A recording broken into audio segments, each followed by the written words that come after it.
কেউ হয়তো বা অবহেলা করতে পারে, কেউ হয়তো বা ঘৃণা করতে পারে, কেউ হয়তো বা কাছে আসতেও সংকোচ বোধ করে, আর হয়তো বা কারো কাছে এটাই সাত রাজার ধন।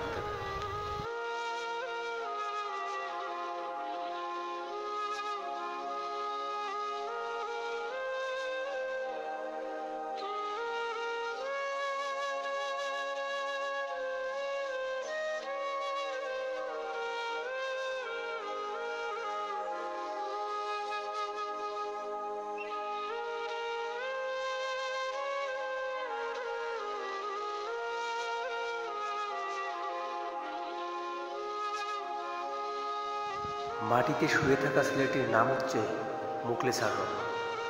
জন্মের পর থেকেই একজন প্রতিবন্ধী ও মৃগী আক্রান্ত।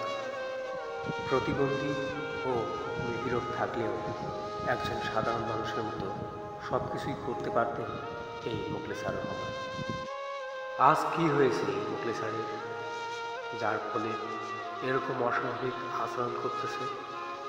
জানা যায় মোখলেছার রহমান 8 থেকে 10 দিন আগে কোনো এক কবরস্থানের সামনে দমড়ে মুচড়ে পড়ে যায় মোখলেছার রহমান। সেই থেকে এই অবস্থা মোখলেছারের। আছে কি আপনার চেনা পরিচিত ভালো কোনো কবিরাজ বা ডাক্তার, যার মাধ্যমে মোখলেছার সুস্থ হতে পারে? থাকলে অবশ্যই কমেন্ট করে জানিয়ে। সবচেয়ে বড় কথা হচ্ছে, প্রতিবন্ধী ও গরিব হওয়া সত্ত্বেও মোখলেছার পায়নি আজ পর্যন্ত প্রতিবন্ধী কার্ড ও সরকারি তেমন কোনো অনুদান। এই মোখলেছার রহমানের বাড়ি হাতিবান্ধা মিলন বাজার এলাকায়।